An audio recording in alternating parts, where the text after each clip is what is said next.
Hello प्यारे बच्चों, क्या हाल चाल। उम्मीद है आप लोग अच्छे होंगे। तो आज के इस वीडियो लेक्चर में हम बात करने वाले हैं 12th फिजिक्स के चैप्टर नंबर 2 का, जो कि है स्थिर वैद्युत विभव तथा धारिता। इसका लेक्चर नंबर 1 हमने ऑलरेडी आपको दे दिया है। वो लेक्चर अगर आपने अभी तक नहीं देखा है तो आप प्लेलिस्ट में जाके देख सकते हो। प्लेलिस्ट का नाम है क्लास 12 फिजिक्स 2027 के नाम से नई प्लेलिस्ट हमने बना दी है। चैप्टर नंबर 2 का पहले लेक्चर में हमने आपको विभव और विभवांतर समझाया है। वो दोनों ही टॉपिक आपके लिए इंपॉर्टेंट है, क्योंकि जो सेकेंड लेक्चर हम लेने वाले हैं, इस लेक्चर में विभव का फॉर्मूला यूज होने वाला है। तो पहले लेक्चर से अगर आपने विभव अभी तक नहीं पढ़ा है या कह सकते हैं इलेक्ट्रिक वोल्टेज नहीं पढ़ा है, तो वो आप जाके पढ़ लीजिए। बहुत ही ज्यादा इंपॉर्टेंट है। और विभव और विभवांतर दोनों ही टॉपिक बिल्कुल सेम थे। हमने आपको बताया था, डिफिनीशन भी लगभग सेम था। और जो आपका फॉर्मूला आएगा विभव का और विभवांतर का, वो फॉर्मूले में अंतर था। बाकी आपका मात्रक हो गया, भीमा हो गई, राशियां हो गई, ये सभी बिल्कुल सेम थे। तो पहला लेक्चर प्लेलिस्ट से आप देख लीजिएगा। लेक्चर 2 का जो टॉपिक है, ये एक बहुत ही इंपॉर्टेंट डेरिवेशन है। अब ये डेरिवेशन ऑलरेडी आपने चैप्टर 1 में देखा था, लेकिन चैप्टर 1 में हम निकाल रहे थे वैद्युत क्षेत्र की तीव्रता, यानी इंटेंसिटी निकाल रहे थे किसकी, इलेक्ट्रिक फील्ड की। अब यहाँ पे हम क्या करेंगे, यहाँ पे वही सेम डेरिवेशन है, लेकिन आपको निकालना है विभव। वहां पे E का मान निकाल रहे थे चैप्टर 1 में, कैपिटल E का मान निकाल रहे थे, डेरिवेशन सेम था। यहाँ पे हम कैपिटल V का मान यानी कि विभव का मान निकालेंगे और डेरिवेशन का नाम भी सेम रहेगा। यानी चैप्टर 1 के जितने भी डेरिवेशंस है चैप्टर 2 में रिपीट होंगे, लेकिन चैप्टर 2 में हम विभव के बारे में पढ़ते हैं, इसीलिए चैप्टर 1 के जितने भी डेरिवेशंस हैं उसके डेरिवेशन के नाम के अकॉर्डिंग हम यहाँ विभव को निकालते हैं।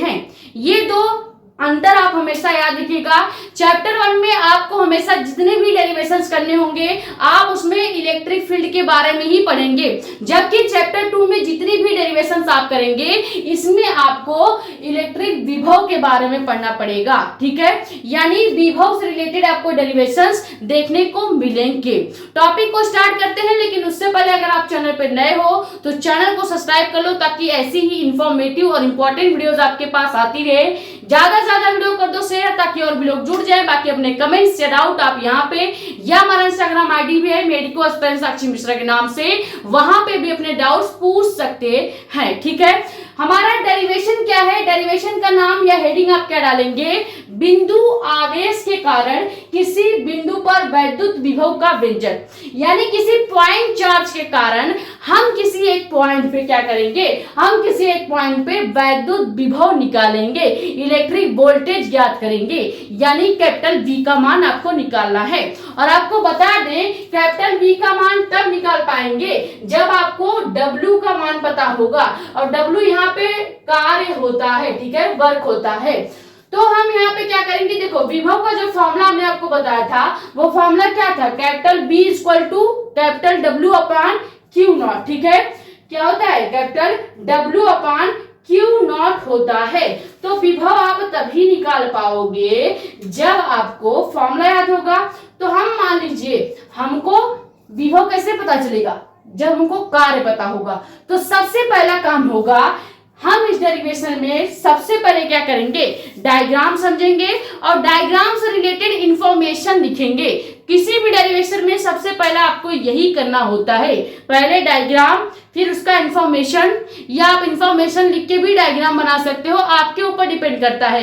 ज्यादातर जब आप बोर्ड एग्जाम में बैठेंगे तो आप पहले डायग्राम बनाएंगे, फिर उससे रिलेटेड कुछ जानकारियां आपको एग्जामिनर को बतानी पड़ेगी कि डायग्राम में हमने क्या क्या पॉइंट्स लिए हैं और क्या क्या चीजें इस्तेमाल किए हैं। ठीक है, जब ये दोनों काम हो जाएगा तो आप डेरिवेशन के मेन पॉइंट पे आएंगे, यानी अब डेरिवेशन स्टार्ट करेंगे। ठीक है, तो सबसे पहले डायग्राम बनाते हैं और डायग्राम में हम इंफॉर्मेशन पहले से लिख के रखे हैं, लेकिन अभी हम केवल डायग्राम पे फोकस करेंगे, इंफॉर्मेशन से हमको मतलब नहीं है। वो डायग्राम बनाते बनाते आपको ऑलरेडी आ जाएगा।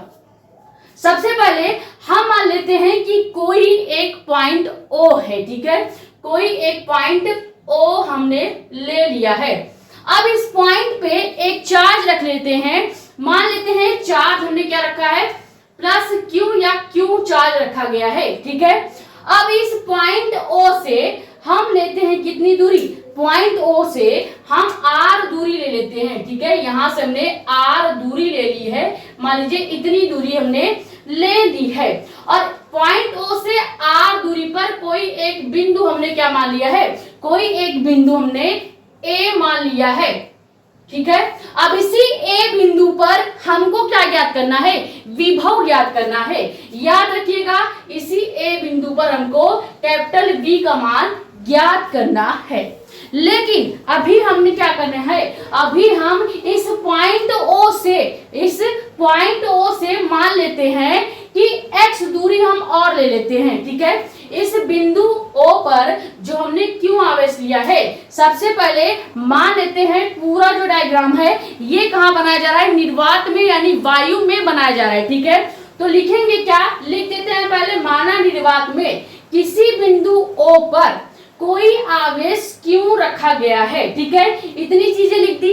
उसके बाद क्या कहेंगे कि अब आवेश Q से क्या कर सकते हैं, बिंदु O से R दूरी पर एक बिंदु हमने A मान लिया है। इतना क्लियर हो गया। इतनी चीजें जो हमने डायग्राम में बनाई वो इंफॉर्मेशन में भी लिख दी है। अब आगे क्या करेंगे, अब आगे हम क्या मानेंगे कि इसी ए बिंदु पर हमने विभव ज्ञात करना है, और वो विभव क्या ज्ञात करना है, कैपिटल V का मान निकालना है। इतनी चीजें क्लियर हो गई। अब देखो यहां तक अगर क्लियर हो गया होगा तो आगे क्या करेंगे, आगे हम मानेंगे कि इसी पॉइंट O से ये जो आपका पॉइंट O है, इसी पॉइंट O से हम x दूरी मान लेते हैं। मान लो हमने यहाँ पे एक x दूरी ले ली है, ठीक है। पॉइंट O से ही x दूरी पर हम कोई एक और पॉइंट मान लेंगे और ये पॉइंट हो जाएगा B, ठीक है। क्या हो जाएगा, पॉइंट B हो जाएगा। और पॉइंट B पर भी हम आवेश रखेंगे और ये आवेश क्या रख देते हैं, Q0 रख देते हैं। यहां तक क्लियर हुआ। अब A से B को हम क्या कर देंगे, मिला देंगे, ठीक है। अब ये जो बिंदु B है, इसी बिंदु B पर हम मान लेते हैं कोई फोर्स लग रहा है जो कि बाहर की तरफ लग रहा है, कोई बल कार्य कर रहा है जो कि बाहर की तरफ कार्य कर रहा है, ठीक है। और ये बल अनंत तक लग रहा है, ठीक है, अनंत तक यानी इंफिनिटी तक लागू हो रहा है। क्लियर। अब एक चीज और मानेंगे छोटा सा, कि ये जो पॉइंट A है जहां पे हमें विभव V का मान ज्ञात करना है, इस पॉइंट A से पॉइंट B के बीच की जो दूरी होगी वो कितनी होगी। अब पूरी दूरी जो है हमने कितनी मान रखी है, ये जो x है ये पूरी दूरी है, ठीक है। टोटल दूरी x है। तो क्या अगर हम ये छोटा सा पॉइंट लें, अगर हम इस A से लेके B तक का दूरी निकालें, A से लेके B तक की दूरी ज्ञात करें, तो क्या एक छोटी सी दूरी होगी, तो पूरी दूरी अगर x है तो छोटी सी दूरी जो होगी वो dx हो जाएगी, ठीक है, dx हो जाएगी। क्लियर। अब यहाँ पे हम मानते हैं कि पॉइंट A और B के बीच में एक कोई पॉइंट हमने C ले लिया है, ठीक है। क्या ले लिया है, C ले लिया है। और यही पॉइंट B से C की जो दूरी होगी वही dx होगी। पॉइंट B से C की दूरी dx होगी, पॉइंट B से A की दूरी dx नहीं होगी, ठीक है। ये आप सही कर लेंगे। पॉइंट B से A की दूरी dx नहीं होगी, बल्कि हम जब पॉइंट B के आवेश को मान लेते हैं पॉइंट C पर लाना चाहते हैं, ठीक है। तो जब हम पॉइंट B का आवेश Q0 है इसको पॉइंट C पर लाएंगे तो कितनी दूरी हमको चलनी पड़ेगी, तो टोटल दूरी x थी, तो आधी दूरी यानी एकदम छोटी सी दूरी, अरे भाई इतनी ही दूरी तो चल रहे हैं। देखो यहाँ C से हम B पे चल रहे हैं, तो ये मात्र इतनी सी दूरी चल रहे हैं। अब छोटी सी दूरी चलेंगे तो इसको क्या हम dx लिख सकते हैं। अगर हम यहाँ से यहाँ यानी अगर हम यहाँ पे खड़े हैं और एक कदम चल रहे हैं तो क्या हम छोटी सी दूरी चल रहे हैं यानी dx चल रहे हैं। अगर यहीं पे हम B पॉइंट से O पॉइंट तक चलते तो टोटल दूरी x माना जाता। लेकिन अगर हम छोटी सी दूरी यानी केवल B से C तक चल रहे हैं तो हम इसको dx मान लेंगे, यानी सूक्ष्मतम दूरी dx मान ली जाएगी। क्लियर हो गया। बस इतना सा ही आपका डायग्राम था। इससे ज्यादा डायग्राम में आपको कुछ बनाने की जरूरत नहीं है। अब पूरा डायग्राम का जो हमने यहाँ पे बनाया हुआ है, जो हमने ओ लिया है, क्यू लिया है, इस सभी चीजों को यहाँ पे ऑलरेडी लिख दिया गया है। ठीक है, अब डायग्राम से रिलेटेड इंफॉर्मेशन आप क्या लिखेंगे? आप लिखेंगे कि माना निर्वात में किसी बिंदु O पर, निर्वात यानी कि एयर यानी वायु की बात हो रही है, ये पूरा डायग्राम वायु में बना है, हवा में बना है। क्लियर? तो लिखेंगे क्या? माना निर्वात में किसी बिंदु O पर एक आवेश Q रखा गया है। ये देखो, किसी बिंदु O पर एक आवेश Q रखा गया है। अब Q से R दूरी पर, देखिए O से R दूरी पर, यानी इस पॉइंट O से R दूरी पर एक बिंदु हमने A मान लिया है और इसी A पर हमको विभव भी ज्ञात करना है। तो यहाँ ये भी लिख देंगे, लिखेंगे क्या? जहां पर यानी बिंदु A पर विद्युत विभव भी ज्ञात करना है। ठीक है, अब एक चीज और मानेंगे, लिखेंगे क्या कि माना O बिंदु से X दूरी पर कोई एक बिंदु B है। ठीक है, O बिंदु से X दूरी पर कोई एक बिंदु B है और इस बिंदु B पर हमने आवेश Q नॉट ले लिया है और यहाँ पॉइंट B पर एक बल कार्यरत है जो इंफिनिटी तक दिखाई दे रहा है या इंफिनिटी तक लागू हो रहा है। क्लियर? ये हो गया इस डेरिवेशन से रिलेटेड डायग्राम क्या बनाना है और उसका इंफॉर्मेशन क्या लिखना है। क्लियर हो गया? ये पहले स्क्रीनशॉट कीजिए, फिर डेरिवेशन अब यहां से स्टार्ट होगी।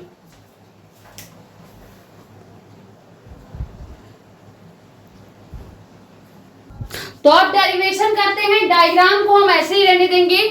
हम इस डेरिवेशन को करने के लिए पहला जो फॉर्मूला इस्तेमाल करेंगे वो फॉर्मूला होगा कूलाम का नियम। ठीक है, तो लिखेंगे क्या कि कूलाम के नियम से, लिख देते हैं यहाँ पे कूलाम के नियम से या सूत्र से। अब कूलाम का नियम अगर इस डायग्राम के लिए लगाएं तो क्या यहाँ पे हमने Q1 की जगह Q लेनी है और Q2 की जगह Q0 ली है या नहीं? हाँ, बिल्कुल ली है। तो फॉर्मूला लगाएंगे 1/4 पाई एप्सिलॉन नॉट, यानी F equal to 1/4 pi epsilon naught. अब यहाँ पे K आपको नहीं लेना है, K तब लिया जाता है जब माध्यम का कोई परावैद्युतान दिया गया हो, लेकिन यहाँ हमको डायग्राम निर्वात में यानी एयर में बनाने को कहा गया है। तो जब भी डायग्राम हवा में या वायु में या निर्वात में बनाई जाती है तो यहाँ पे फॉर्मूले में माध्यम का परावैद्युतान K नहीं दर्शाया जाता है, यानी केवल 1/4 pi epsilon not Q1 into Q2 upon R square लिखा जाएगा। ये होता है कूलाम का नियम। ठीक है, अब अगर इस नियम को हम इस डायग्राम के लिए लगाएंगे तो हम क्या मान लेंगे? हम मान लेंगे कि Q1 की जगह हमको लेना है इस बार Q को और Q2 की जगह हमने क्या मान रखी है? Q2 की जगह हमने Q0 मान रखा है, तो Q2 की जगह हम Q0 लिखेंगे। उसके बाद जो दूरी R स्क्वायर दी गई है, हमने टोटल दूरी x मान ली है, यानी R स्क्वायर की जगह हमें x का स्क्वायर करना पड़ेगा, यानी दूरी हमने कितनी मान रखी है? R इक्वल टू हम x मान रहे हैं। यहाँ पे हमारा पेन नहीं चल रहा है, तो देखिए R की जगह हम क्या मान लेंगे? x मान लेंगे। तो तीनों चीज इस फॉर्मूले में अगर रख दें तो ये फॉर्मूला कैसे चेंज हो जाएगा? फॉर्मूला हो जाएगा F equal to 1/4 pi epsilon naught, वैसे ही रहेगा। Q1 की जगह हम रखेंगे Q, इनटू में लिख देंगे Q2 की जगह Q0। R का स्क्वायर है, R हमने क्या मान रखा है? x माना है, तो यहाँ पे हम बटे में x का स्क्वायर कर देंगे।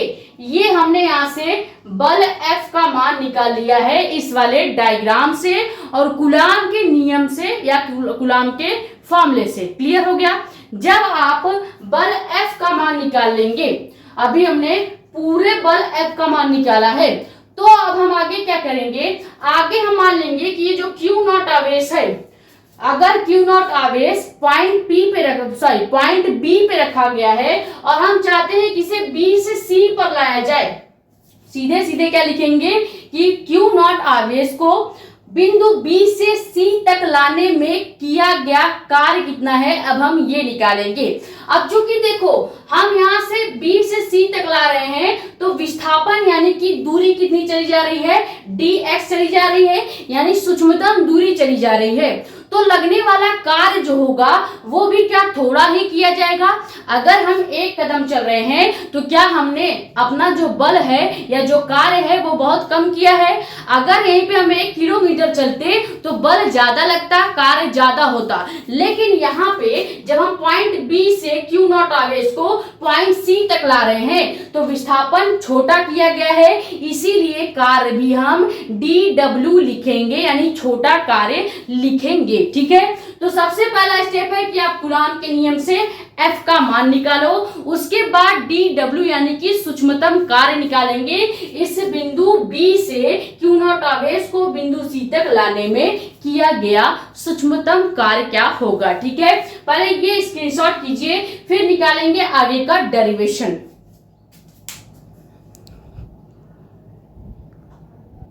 तो आगे डेरिवेशन में क्या लिखेंगे, आगे डेरिवेशन में हम लिखेंगे कि Q नॉट आवेश को बिंदु B से C तक लाने में किया गया कार्य। ठीक है, लिखेंगे क्या कि Q नॉट आवेश को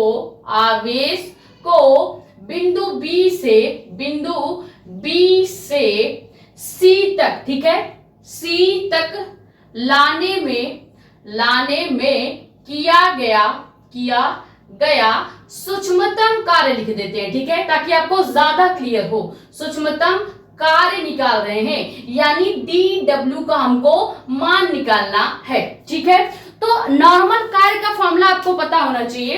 कार्य का फॉर्मूला क्या होता है, कार्य का फॉर्मूला होता है कैपिटल W इक्वल टू लगने वाला बल और विस्थापन dx। ठीक है, ये होता है कार्य का फॉर्मूला, माइनस के साथ विस्थापन हमेशा होगी। ठीक है, अब अगर यही पूरे कार्य का जो फॉर्मूला है अगर हम छोटे से विस्थापन के लिए निकालें, छोटे से, यहाँ पे विस्थापन केवल x होता है। ठीक है, विस्थापन केवल x फॉर्मूले में होता है कार्य के। अब अगर हम छोटे से विस्थापन के लिए कार्य निकाल रहे हैं तो क्या यही फॉर्मूला dw हो जाएगा। dw क्यों हो रहा है, क्योंकि कार्य हम छोटे सी दूरी के लिए निकाल रहे हैं। अगर दूरी छोटी है तो कार्य भी छोटा होगा, यानी अगर हम विस्थापन dx लेंगे तो कार्य w के जगह हमने dw लेना पड़ेगा, जिसको हम सूक्ष्मतम कार्य कहेंगे। क्लियर, तो सूक्ष्मतम कार्य हम निकाल रहे हैं तो फॉर्मूला F आपका वैसे ही रहेगा कार्य के फॉर्मूले का, इनटू में यहाँ पे जो -x है, यानी विस्थापन जो -x में दिख रहा है, यानी पूरा विस्थापन है, तो हम छोटा सा विस्थापन लेंगे तो यहाँ पे -dx लिख देंगे। यहां तक क्लियर हुआ या नहीं। अब ये जो हमारा सूक्ष्मतम कार्य का फॉर्मूला बना है dw equal to f into -dx, इसको मान लेते हैं क्या कि ये इक्वेशन नंबर फर्स्ट है। ठीक है, अब इक्वेशन नंबर फर्स्ट में हम f का मान रखेंगे।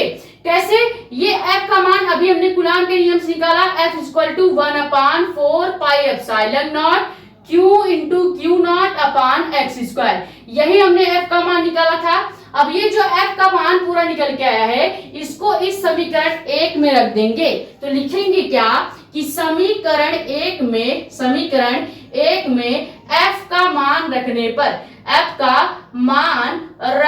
पर, ठीक है, तो जैसे ही इक्वेशन नंबर 1 में f का मान पुट करेंगे तो यहां से सूक्ष्म कार्य dw का फॉर्मूला निकल के आ जाएगा। तो रखते हैं, देखो हमें कुछ नहीं करना है, dw वैसे ही रहेगा, f का मान रखेंगे तो 1/4 पाई एप्सिलॉन नॉट हो गया, q इंटू क्यू नॉट हो गया अपान q into q naught upon x square. ठीक है, एक्स स्क्वायर, ये पूरा f का मान हमने रख दिया।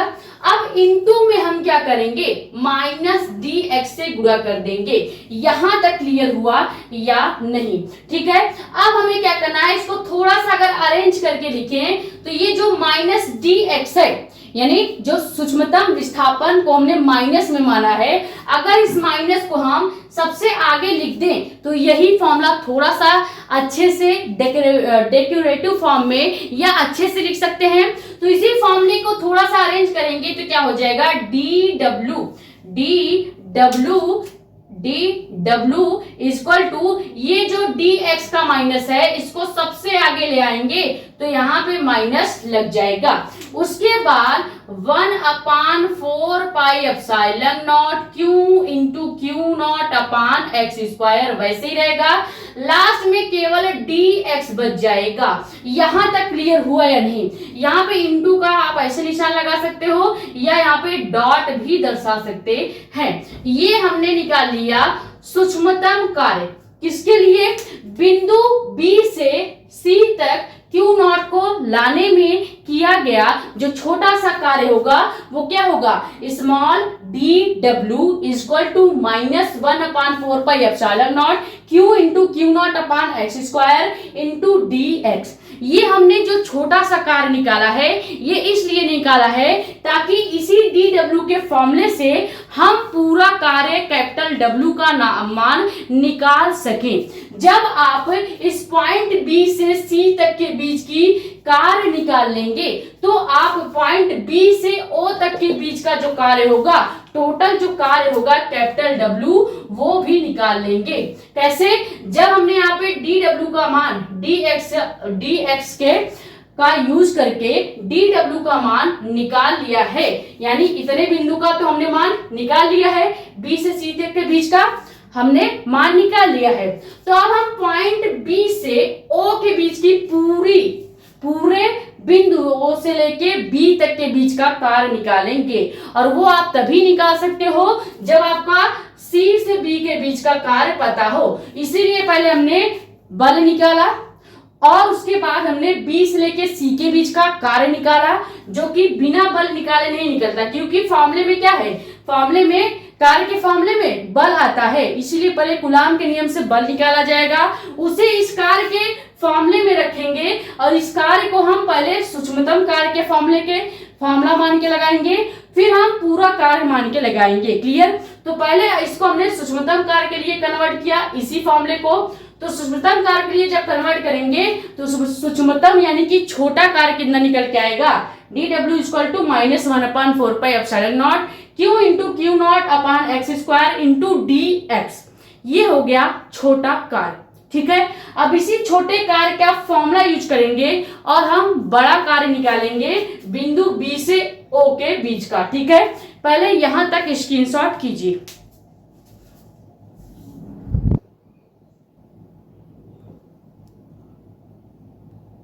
तो अब आगे क्या करेंगे, हमारा स्मॉल डब्ल्यू या कर सकते हैं डी डब्ल्यू का मान आ चुका है। अब हम हेडिंग डालेंगे कि आवेश को हम कहां से ला रहे हैं, इन्फिनिटी से इस पॉइंट ए तक ला रहे हैं। आपको आवेश को बी से ओ तक नहीं ले जाना है, यानी आपको जब आप पूरा कार्य निकालना होगा वो बी से ओ के बीच का कार्य नहीं निकालना है, बल्कि आपको निकालना है इन्फिनिटी से लेके इस पॉइंट ए तक के बीच का किया गया कार्य। ऐसा क्यों निकाला जा रहा है, क्योंकि हमें पॉइंट ए पर ही विभव को ज्ञात करना है। तो अब हम ये मान के चलते हैं कि जो आवेश हमने लिया है, जो भी चार्ज हमने लिया है, वो चार्ज इन्फिनिटी से यानी अनंत पॉइंट से कहां पे आ रहा है, पॉइंट ए पे लाया जा रहा है। तो लिखेंगे क्या कि आवेश को अनंत से यानी इन्फिनिटी से बिंदु ए तक यानी पॉइंट ए तक लाने में किया गया कार्य कैपिटल डब्ल्यू का मान क्या होगा। कैपिटल डब्ल्यू का मान आप स्मॉल डब्ल्यू के फॉर्मूले से ही निकालेंगे। कैसे निकलेगा, आपको कुछ नहीं करना, ये जो फॉर्मूला दिया है डी डब्ल्यू equal to -1/4 pi epsilon naught q into q naught upon x square into d x. अब अगर इसी फॉर्मूले को हम पूरे कार्य के लिए निकालेंगे यानी इन्फिनिटी से पॉइंट ए के लिए कार्य निकालेंगे, तो यही फॉर्मूला डी डब्ल्यू के जगह केवल डब्ल्यू में कन्वर्ट हो जाएगा। किसमें, डब्ल्यू में कन्वर्ट हो जाएगा, क्योंकि अब की बार हम छोटा कार्य नहीं निकाल रहे हैं, हम पूरा कार्य निकाल रहे हैं। तो यही फॉर्मूला जो है डी यहां से हट जाएगा और यहाँ पे केवल कैपिटल डब्ल्यू बच जाएगा।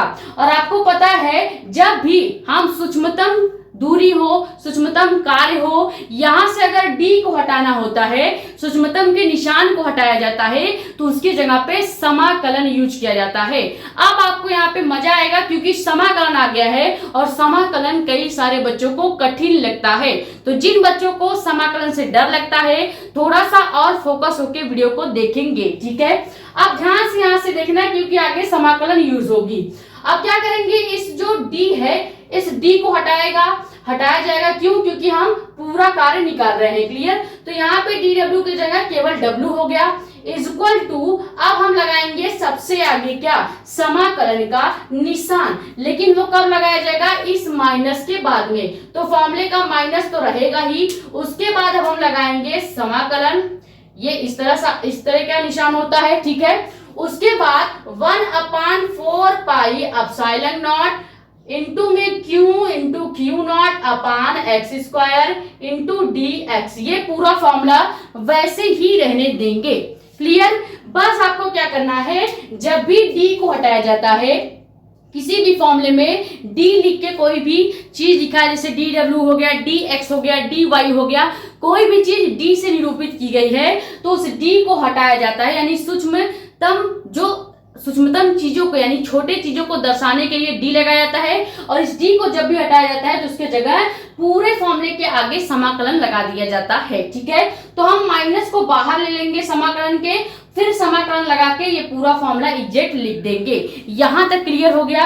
अब आपको क्या करना है, अब आपको एक चीज और लिखनी पड़ेगी। अब यहाँ पे हमको लिमिट दी गई है। लिमिट क्या कही गई है कि हम आवेश को अनंत से बिंदु ए पर ला रहे हैं, यानी आवेश इंफिनिटी से इस पॉइंट ए पर आ रही है। तो हमें लिमिट क्या दी गई है, इंफिनिटी से आर के बीच में हम आवेश को ला रहे हैं। तो यहाँ पे लिमिटेशन लगेगा कि हम आवेश को इंफिनिटी से आर तक लेके आ रहे हैं। अब ये जाके पूरा फॉर्मूला कैपिटल डब्ल्यू का बन गया है, ठीक है। यहाँ पे लिमिट आपको लेके चलना पड़ेगा। क्यों? क्योंकि हमको कहा गया है कि हम आवेश को कहां से ला रहे हैं, इंफिनिटी से पॉइंट ए पे ला रहे हैं। और पॉइंट ए देखो, ओ से ए की दूरी कितनी है, आर है। तो यानी हम आवेश को इंफिनिटी से आर दूरी में ला रहे हैं। तो इसीलिए हमने लिमिट क्या लगा दिया कि हम आवेश को कहां से ला रहे हैं, इंफिनिटी से आर पे ला रहे हैं। क्लियर? ये फॉर्मूला समझ में आया या नहीं? अब इसी को आपको सॉल्व करना है। कैसे सॉल्व करेंगे, हम यहाँ पे जो चीजें हल होंगी पहले उसको हल करेंगे। जैसे यहां से अगर हम चाहें तो क्या 1/4 pi epsilon not Q1 into q naught, ये पूरा बाहर कर सकते हैं। तो समाकलन के बाहर हम क्या ले लेंगे, 1/4 pi epsilon naught Q into q not को हम समाकलन के बाहर ले लेते हैं। ऐसा इसलिए किया जा रहा है ताकि यहाँ पे एक फॉर्मूला बन सके 1/x² इंटू डी एक्स का। ये समाकलन का फॉर्मूला है। तो फॉर्मूला बनाने के लिए पहले इसको थोड़ा सा हल करेंगे। यहाँ पे जो कैपिटल डब्ल्यू है ये वैसे ही रहेगा, ठीक है, इज इक्वल टू। अब हम क्या करेंगे, यहाँ पे माइनस का निशान लगाएंगे और इसी माइनस के साथ हम 1/4 पाई एप्सिलॉन नॉट को 1/4 पाई एप्सिलॉन नॉट और यहां से Q इंटू क्यू नॉट, इस पूरे पार्ट को बाहर ले लेंगे। किसके, इस समाकलन के। अब यहाँ पे समाकलन लगाया जाएगा, ठीक है, समाकलन यहाँ पे हम लगाएंगे और लिमिटेशन आपका वही रहेगा। क्या लिमिटेशन रहेगा, इंफिनिटी से आर तक। अब अंदर क्या बच गया, अंदर बच गया केवल 1/x² इंटू का dx। यहां तक समझ में आया या नहीं? बहुत आराम से लेके चल रहे हैं। पहले हमने क्या किया, डी डब्ल्यू को डब्ल्यू में कन्वर्ट करेंगे, माइनस वही रहेगा। अब पूरे फॉर्मूले के आगे बस आपको समाकलन लगाना है और लिमिट आपको इंफिनिटी से आर तक दिखा देनी है। क्लियर? उसके बाद यहाँ पे 1/4 पाई एप्सिलॉन नॉट और इस Q इंटू क्यू नॉट ये पूरा बाहर कॉमन कर लिया जाएगा, समाकलन के बाहर रख लिया जाएगा माइनस के साथ, क्योंकि माइनस पहले से बाहर है। अब 1/4 pi epsilon naught Q into q not को भी बाहर कर लेंगे तो अंदर हमारे पास केवल क्या बचेगा, समाकलन। लिमिट होगा इंफिनिटी से आर तक और अंदर बच जाएगा 1/x² इंटू dx। क्लियर हो गया? अब यहाँ पे ऐसा इसलिए बनाया गया है ताकि समाकलन का एक फॉर्मूला लगाया जा सके। समाकलन का एक फॉर्मूला आपको याद होना चाहिए, जो कि क्या होता है, यहाँ पे फॉर्मूला बता देते हैं। देखो फॉर्मूला होता है समाकलन 1/x² इंटू dx जब भी होगा, ठीक है। अगर समाकलन 1/x² इंटू dx है, इसको एक स्टेप अभी और सॉल्व किया जा सकता है। तो पहले जो एक स्टेप में हम आगे सॉल्व करेंगे उसको सॉल्व कर लेते हैं, तब हम फॉर्मूला बनाएंगे, ठीक है। तो आगे क्या हो जाएगा, ध्यान से देखना। यहाँ पे आगे सॉल्व कर रहे हैं, हमारा W तो वैसे ही रहेगा, यानी जो हम कैपिटल W निकाल रहे हैं ये तो वैसे ही रहेगा। उसके बाद माइनस का निशान भी वैसे ही रहेगा। अब अगर ये 1/4πε0 का गुणा हम Q इंटू Q0 से कर दें तो क्या ये 1 की जगह आ जाएगा, यानी कि अगर हम ये 1/4πε0 का गुणा Q इंटू Q0 से करें तो ये जो Q इंटू Q0 है ये 1 के जगह लिख सकते हैं। इस पूरे को हम 1 के जगह लिख देंगे, तो यहाँ पे Q इंटू Q0/4πε0 आ जाएगा। यहां तक क्लियर।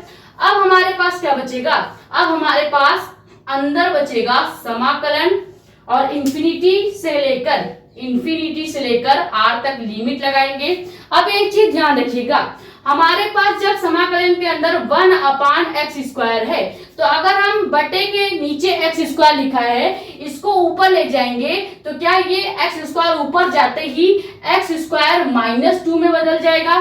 कैसे होगा, हमने आपको बताया है कई सारे न्यूमेरिकल में भी कि अगर आपको कोई वैल्यू दिया है, जैसे 1/2 के पावर 2 दिया है, ठीक है, ये दिया है, तो अगर हम 2 के पावर 2 को ऊपर ले जाएं तो ये हो जाएगा 2 के पावर -2। अगर प्लस में मान होगा तो वो ऊपर जाके माइनस में हो जाएगा, और अगर पहले से माइनस में होता तो ये केवल 2 के पावर 2 यानी कि प्लस में हो जाता। हमेशा याद रखिएगा, एक के बटे में जो भी वैल्यू दिया होगा, अगर वो x की पावर घात में कोई है और वो घात में केवल प्लस है, जैसे कि x की पावर +2 है, तो अगर x की पावर +2 को ऊपर ले जाया जाए, यानी इसको 1 के पास ले आएंगे, तो ये x की पावर -2 में चेंज हो जाएगा। ये हमेशा याद रखिएगा। अगर पहले से माइनस होता तो ऊपर आके प्लस में हो जाता, लेकिन पहले से प्लस में था तो ऊपर आएगा माइनस में हो जाएगा। यहां तक क्लियर हुआ। अब हमारे पास इसके साथ केवल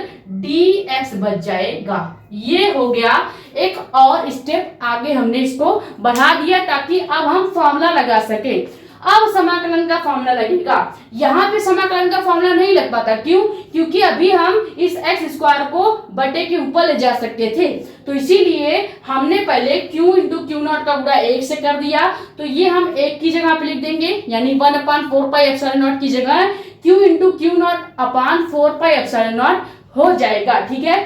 फिर समाकलन लिमिट लगाएंगे, इंफिनिटी से r तक की लिमिटेशन है, और यहाँ पे x-2 इंटू dx हो जाएगा।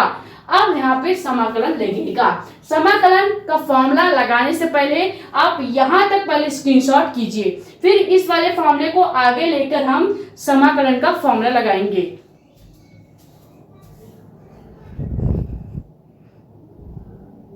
तो W का मान हमने क्या निकाला है, -q इंटू Q0/4πε0।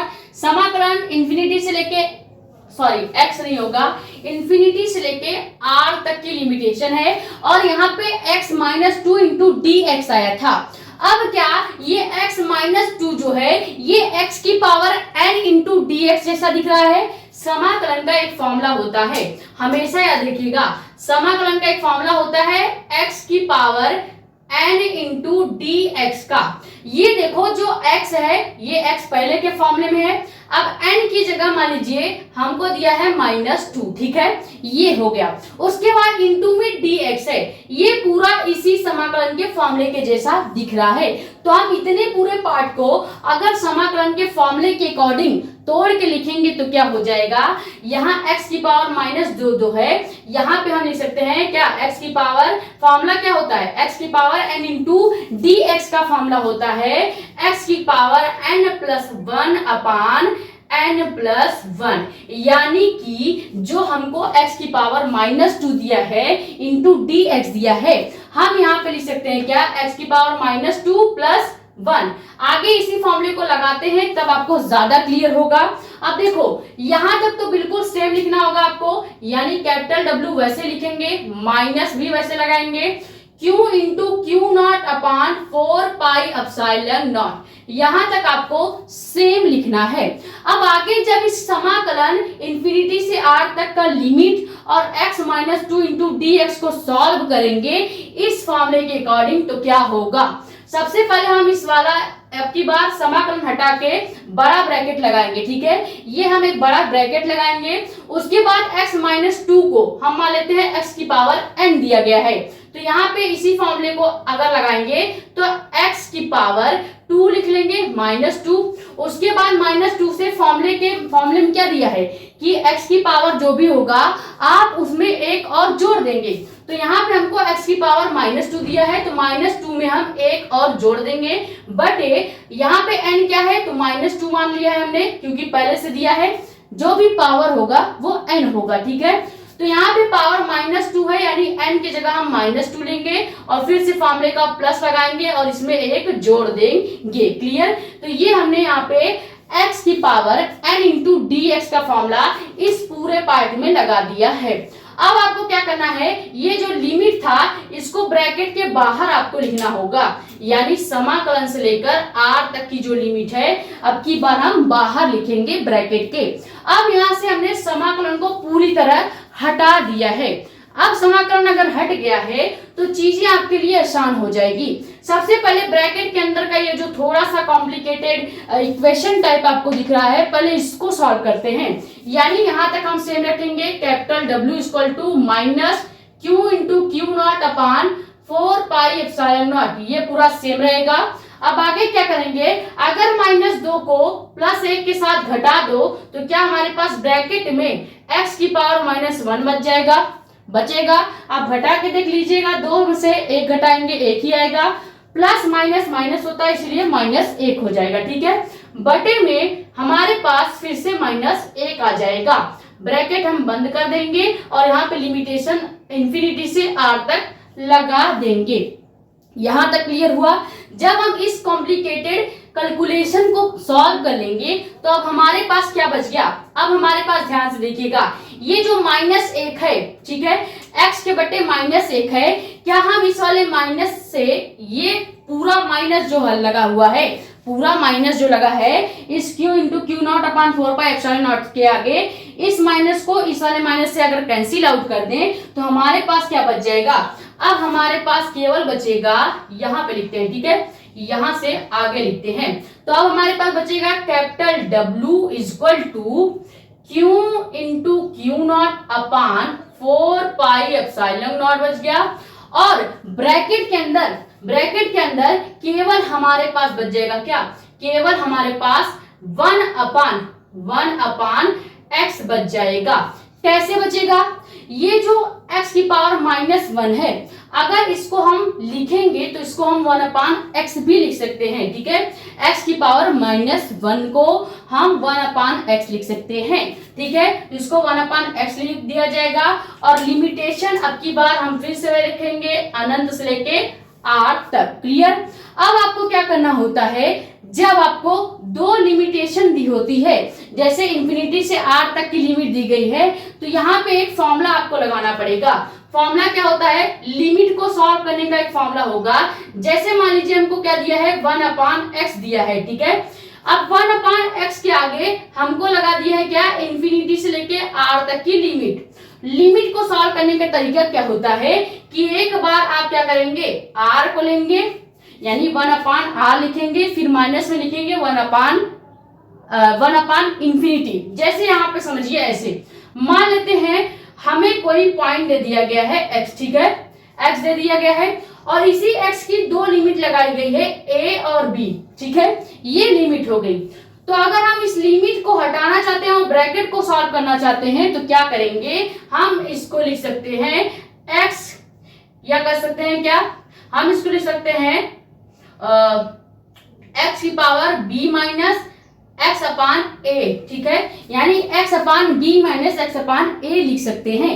अगर यहीं पे 1 अपान x लिख के लिमिट a से b लगा दिया जाता तो हम यहाँ पे क्या लिखते, हम यहाँ पे लिखते 1 अपान b माइनस 1 अपान a लिख देते। क्लियर। अब इसी को अगर हम यहाँ पे इंफिनिटी से r के लिए लगाएंगे तो हम क्या लिख सकते हैं, हम लिख सकते हैं यहाँ पे चाहे तो हम फॉर्मूला बना देते हैं 1 अपान x के लिए, इसकी लिमिटेशन दी गई है इंफिनिटी से r के लिए, ठीक है। तो हम क्या करेंगे, इसी फॉर्मूले को एक बार लिखेंगे 1 अपान, अब b मान लेते हैं, हम b मान लेते हैं किसको, r को, और a मान लेते हैं इंफिनिटी को, यानी एक बार हम r लिखेंगे, माइनस करेंगे 1 अपान r के साथ 1 अपान इंफिनिटी को, ये पूरा आ जाएगा 1 अपान x लिमिटेशन कर सकते हैं इंफिनिटी से r तक के बीच का जो ये पूरा ब्रैकेट दिया है, इसकी जगह पे हम 1 अपान r माइनस 1 अपान इंफिनिटी लिख सकते हैं, ठीक है। कैसे होगा, हमेशा जब भी लिमिट दिया जाएगा तो इस वाले को, नीचे वाले को a मान लीजिएगा, ऊपर वाले को b मान लीजिएगा, ठीक है। जब नीचे वाले को a और ऊपर वाले को b मान लेंगे तो एक बार 1 अपान a या b माइनस 1 अपान a कर दिया जाएगा। अगर ये 1 अपान में नहीं होता, केवल x होता, तो हम केवल b माइनस x ऊपर लिखते और नीचे b लिख देते, फिर x ऊपर लिखते, नीचे a लिख देते, ठीक है। लेकिन हमें 1 अपान x के फॉर्म में दिया है और इसको अगर हम इस तरह मान के कर सकते हैं कि कैलकुलेट करेंगे तो क्या हो जाएगा, 1 अपान r माइनस 1 अपान इंफिनिटी हो जाएगा। तो अब यही हम यहाँ पे लिखेंगे तो आगे क्या हो जाएगा, आगे जब इसको सॉल्व करेंगे तो W equal to q into q naught upon 4 pi epsilon naught वैसे ही रहेगा। लिमिट को आगे सॉल्व करा जाएगा तो यहाँ पे क्या हो जाएगा, यहाँ पे हम लिख सकते हैं क्या, हम मान लेते हैं b की जगह हम r ले रहे हैं और a की जगह हम इंफिनिटी मान रहे हैं, तो हम क्या लिखेंगे 1 अपान r माइनस 1 अपान इंफिनिटी। ये हमने ये ब्रैकेट हटा दिया और लिमिटेशन को भी हटा दिया है, ठीक है। तो जब लिमिटेशन हट जाएगा तो 1 अपान इंफिनिटी का तो कोई मान होगा नहीं, तो हमारे पास बचेगा क्या, हमारे पास केवल बचेगा capital W equal to q into q naught upon q naught, यहाँ पे सब में क्यू नॉट रहेगा, ठीक है, q naught upon 4 pi epsilon naught, यहाँ पे 1 अपान r बच गया है, ठीक है, 1 अपान r बच गया है। अब इस पूरे को अगर हम थोड़ा सा अरेंज करके लिखेंगे तो क्या इसको हम 1 अपान यहाँ पे आगे यहाँ पे लिख देते हैं, क्या इसको हम W equal to 1 upon 4 pi epsilon naught into q naught into q upon q naught into q naught sorry q into q naught upon r लिख सकते हैं। यही आपका क्या हो जाएगा, यही आपका आवेश को इंफिनिटी से पॉइंट A तक लाने में किया गया कुल कार्य निकल जाएगा। ये हमने क्या निकाल दिया, कुल कार्य कैपिटल W का मान निकाल दिया। एक बार थोड़ा सा और समझा देते हैं, यहाँ से अगर आपको कहीं पे भी लिमिटेशन दिया गया हो और ब्रैकेट में 1 अपान x दिया गया हो, लिमिट को हटाने का सबसे आसान तरीका है कि जो नीचे वाला लिमिट होगा इसको a मान लो, जो ऊपर वाला लिमिट होगा इसको b मान लो। अब चूंकि 1 अपान x के फॉर्म में दिया था तो हम इसको क्या लिखेंगे, हम लिखेंगे 1 अपान x की जगह एक बार r लिखेंगे और फिर 1 अपान x की जगह एक बार 1 अपान इंफिनिटी लिखेंगे, ठीक है। तो 1 अपान r माइनस 1 अपान इंफिनिटी हो जाएगा, तो यहाँ से लिमिट और ब्रैकेट दोनों हट जाएंगे। क्लियर। जैसे ही लिमिट और ब्रैकेट हट जाएंगे तो 1 अपान इंफिनिटी का तो कोई मान होता नहीं, इसको छोड़ देना है। यहाँ पे केवल W equal to q into q naught upon 4 pi epsilon naught 1 upon r हमारे पास बच जाएगा। इसी को थोड़ा सा अरेंज करके लिखेंगे तो हम फिर से इसको W equal to 1 upon 4 pi epsilon naught into q naught upon r के फॉर्म में लिख सकते हैं। ये पूरा कार्य हमने निकाल लिया। जब हम आवेश को इंफिनिटी से पॉइंट A पर लाएंगे तब किया गया टोटल कार्य क्या होगा, capital W equal to 1 upon 4 pi epsilon naught into q naught upon r square. अब हमने कैपिटल W का मान निकाल लिया है, तो हमें तो कैपिटल W चाहिए नहीं था, हमको चाहिए था वैद्युत विभव कैपिटल V का मान। और कैपिटल बी आप तभी निकाल पाओगे, हमने आपको शुरू में बताया था, कैपिटल डब्ल्यू आप तभी निकाल पाओगे जब आपको पूरा कार्य कैपिटल वी आप तब निकाल पाओगे जब आपको टोटल कार्य पता होगा, तब आप क्यू नॉट से भाग देके कैपिटल वी का मान निकाल सकते हैं। तो ये पहले कैपिटल डब्ल्यू तक स्क्रीनशॉट कीजिए, कैपिटल डब्ल्यू के फॉर्मूले तक, फिर हम इसको विभव के फॉर्मूले में रखेंगे और यहां से मेन जो आपका फॉर्मूला है वो आ जाएगा।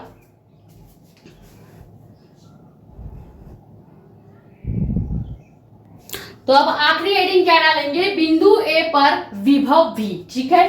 देखो विभव v इक्वल टू कैपिटल डब्ल्यू अपान क्यू नॉट, ये फॉर्मूला होता है विभव का, पहले लेक्चर में डिटेल में बता रखा है। अब यहाँ पे w का मान रखेंगे, w का मान अभी हमने निकाला, v इक्वल टू वैसे रहेगा, w का मान 1/4 pi epsilon naught Q into q naught upon R था, ठीक है, ये हमारा W का मान था। अब इसका भाग कर देंगे Q नॉट से, तो क्या Q नॉट से Q नॉट कैंसिल आउट हो जाएगा, बिल्कुल कट जाएगा। तो हमारे पास विभव V का जो मेन फॉर्मूला आएगा वो आ जाएगा V equal to 1/4 pi epsilon naught, यहाँ पे केवल Q अपान R बच जाएगा, ठीक है। ये हो गया विभव V का मान, ठीक है। यानी कि किसी पॉइंट चार्ज के कारण किसी पॉइंट ए पर लगने वाला वैद्युत विभव का जो फॉर्मूला होगा वो क्या हो जाता है, capital V equal to 1/4 pi epsilon naught Q upon R, ठीक है, ये हो जाता है फॉर्मूला। जहां पे Q क्या होता है, आवेश होता है, R आपकी दूरी होती है, 1/4 पाई एप्सिलॉन नॉट ये एक कांस्टेंट वैल्यू है, और 1/4 पाई एप्सिलॉन नॉट का मान भी होता है 9 गुणे 10⁹9, ठीक है। और Q हमने आपको बता दिया आवेश है, R आपकी दूरी है, और V आपका वैद्युत विभव होता है, ठीक है। ये हो गया प्रॉपर डेरिवेशन कंप्लीट। बस इतना ही लंबा डेरिवेशन था। वीडियो लंबी इसलिए हुई है क्योंकि हमने आपको जो समाकलन का कॉन्सेप्ट था वो थोड़ा डीप में समझाने की कोशिश की थी। अगर हम उसको जल्दी जल्दी से बता देते तो शायद आपको समाकलन हटाना, लिमिटेशन हटाना ये सब अच्छे से नहीं आता, इसीलिए हमने लिमिटेशन हटाने पर ज्यादा फोकस किया था, और समाकलन का जो पॉइंट जहां से स्टार्ट हुआ था वहां से आपको डीप में समझाना स्टार्ट कर दिया था। इसीलिए थोड़ी सी वीडियो लंबी हो गई है, लेकिन आपका जो कॉन्सेप्ट है वो बिल्कुल ही क्लियर हो गया होगा। ये फॉर्मूला याद रखिएगा, इसी फॉर्मूले पर न्यूमेरिकल बनेंगे। अगर वैद्युत विभव निकालने को बोलेगा तो यही फॉर्मूला लगा के आप वैद्युत विभव न्यूमेरिकल्स में निकाल सकते हैं। ये जो पूरा टॉपिक है बोर्ड एग्जाम में मैक्सिमम ये डेरिवेशन 3 से 5 नंबर का आता है, ठीक है। तो आई होप ये वीडियो लेक्चर आपके लिए हेल्पफुल रहा होगा। अगर वीडियो पसंद आई है तो वीडियो को लाइक कर दो। कोई भी कॉन्सेप्ट या कोई भी डाउट रह रहा है तो आप पहले एक बार वीडियो को फिर से देखेंगे, थोड़ा सा और फोकस होके देखेंगे और थोड़ा सा और एक्टिव होके देखेंगे, ठीक है। अगर फिर भी समझ में नहीं आता है तो आप अपना डाउट यूट्यूब पे भी पूछ सकते हो, या हमारा इंस्टाग्राम आईडी भी है मेडिको स्टूडेंट साक्षी मिश्रा के नाम से, वहां पे भी अपने डाउट्स पूछ सकते हैं, ठीक है। नए हो तो चैनल को सब्सक्राइब कर दो ताकि ऐसी ही इंफॉर्मेटिव और इम्पोर्टेंट वीडियोस आपके पास आती रहे। ज्यादा से ज्यादा वीडियो कर दो शेयर ताकि और भी लोग जुड़ जाएं। बाकी हमने आपको बता दिया, कमेंट या डाउट आप यहाँ पे या इंस्टाग्राम पे भी पूछ सकते हैं, ठीक है। कल के वीडियो लेक्चर में हम पढ़ेंगे केमिस्ट्री, और केमिस्ट्री के चैप्टर नंबर 7 का हम लेक्चर नंबर 3 लेंगे, जिसमें एक नया टॉपिक स्टार्ट किया जाएगा जो कि है फिनॉल के बारे में। यानी फिनॉल क्या होता है, कितने प्रकार का होता है, फिनॉल के बारे में पूरा डिटेल में आपको लेक्चर 3 में पढ़ाया जाएगा, ठीक है। ये स्क्रीनशॉट कर लीजिए। मिलते हैं कल के वीडियो लेक्चर में। Thank you so much.